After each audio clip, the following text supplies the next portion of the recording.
Hello and welcome to my Woolly PhD. I think we're in episode 29.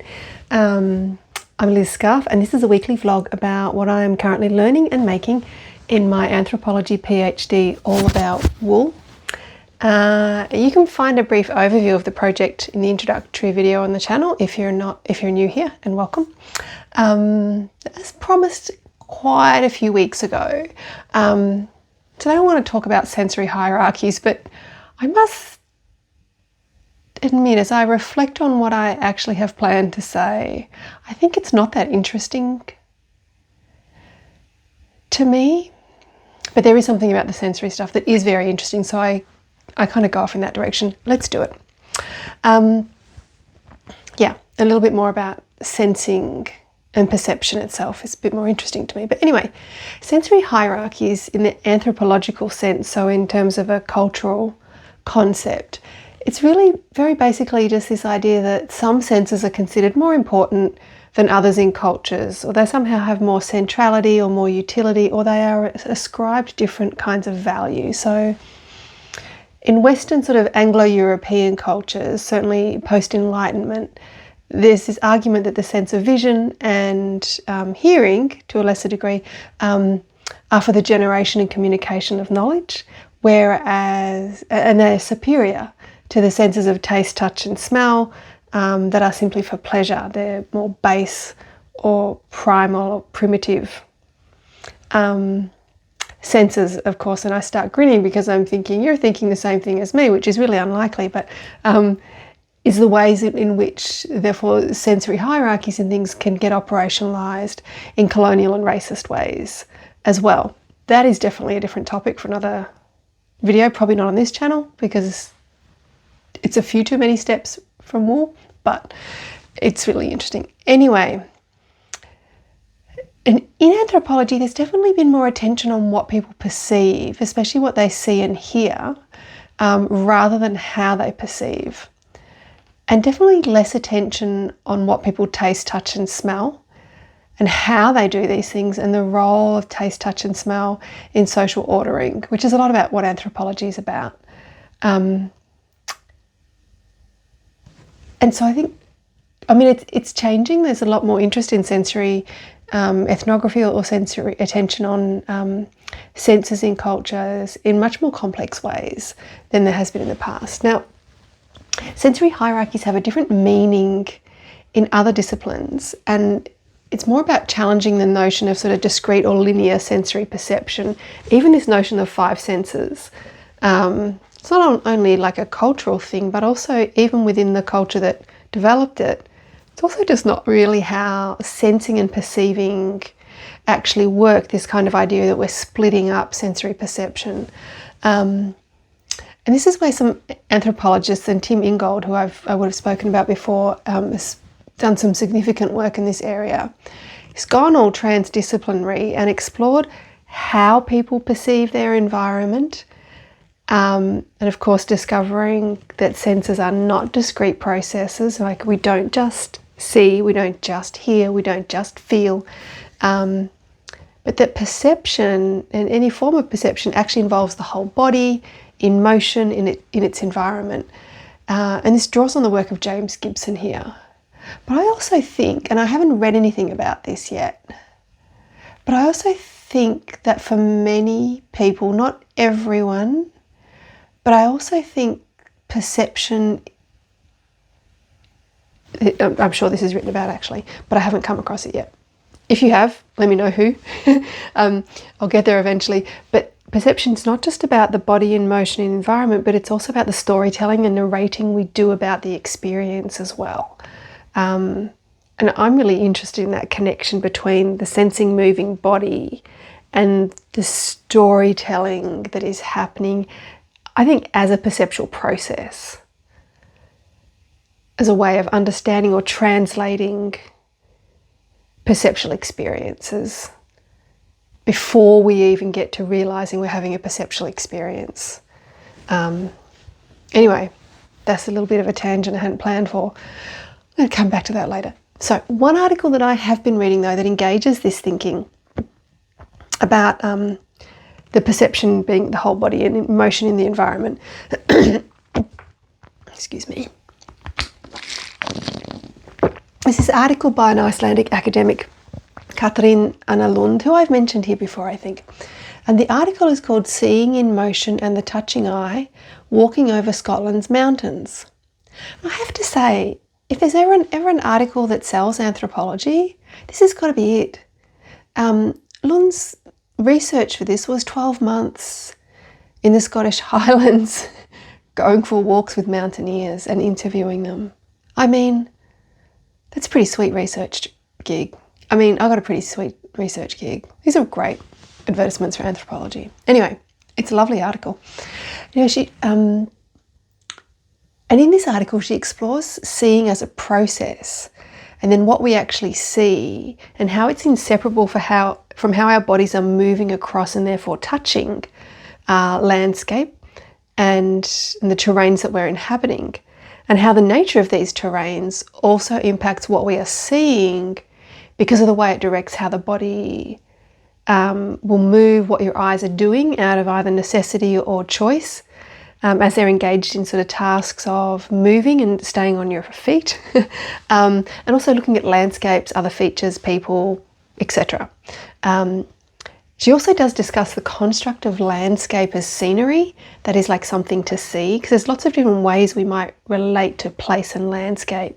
Something to see is just one of them, right?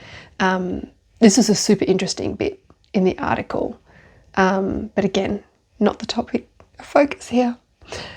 I don't think this article is open access, but as always, I would recommend emailing Katrin Anna Lund. So Katrin, Katrin, Anna Lund. She's at the University of Iceland.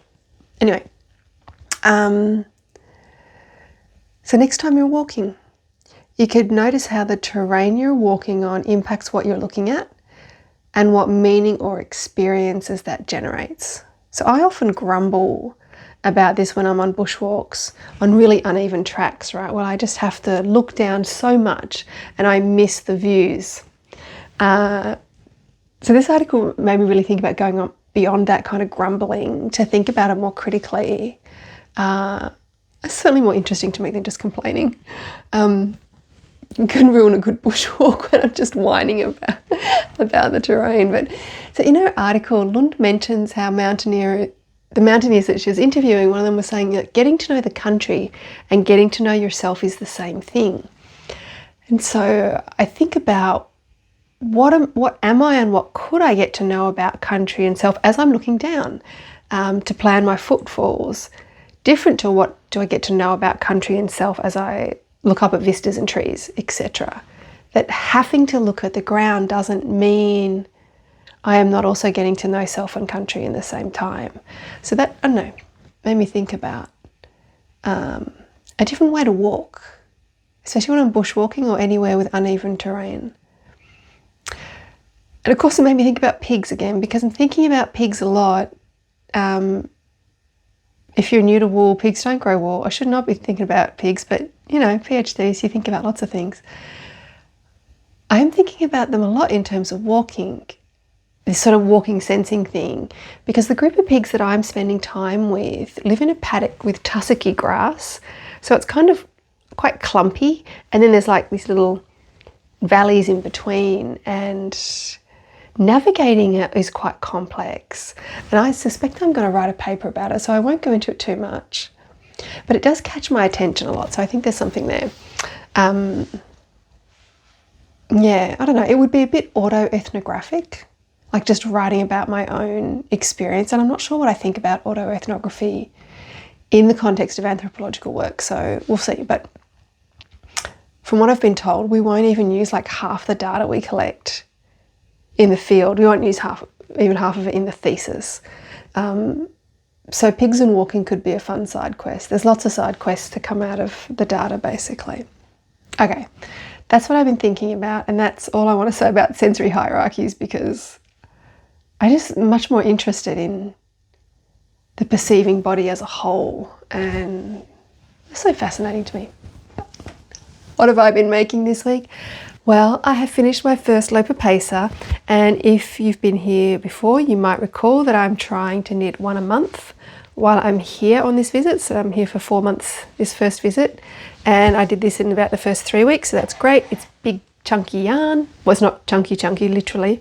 It's probably Aran worsted. Here it is in all its glory. It's not blocked. Am I going to block it? I normally block everything. I'm not sure I'm going to bother. It's a farm sweater.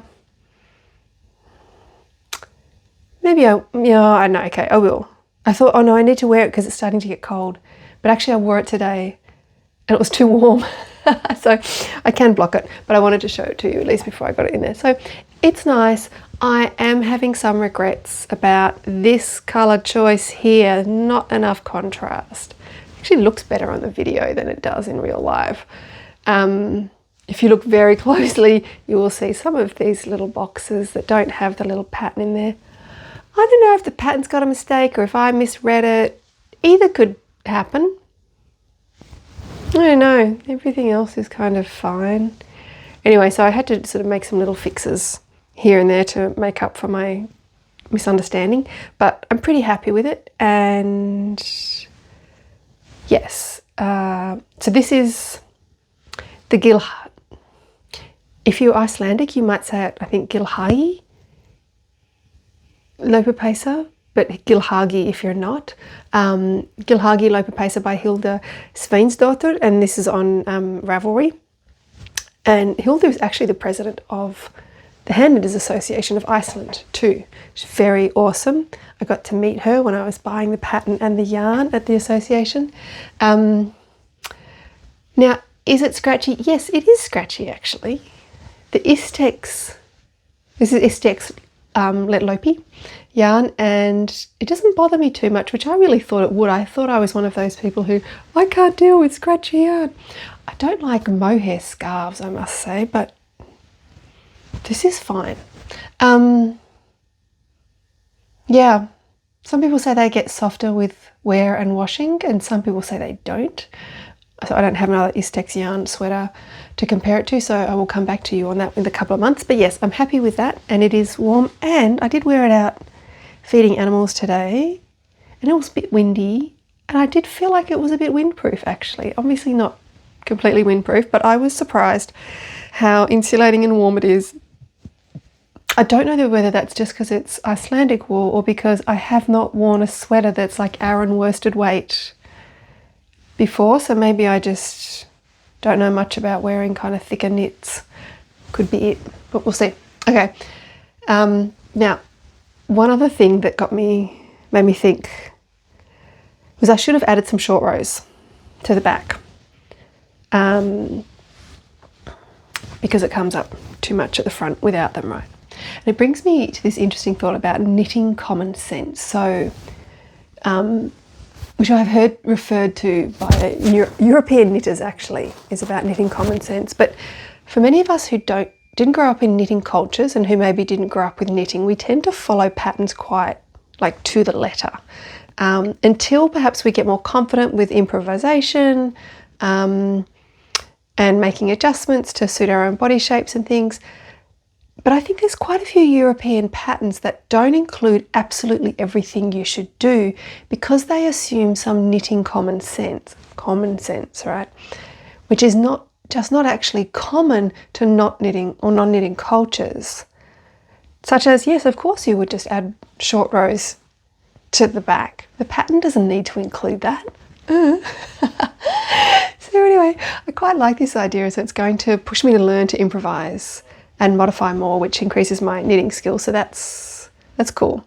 So yeah, it bunches up at the front a little bit and goes a bit high on the neck because I am still developing my knitter's common sense.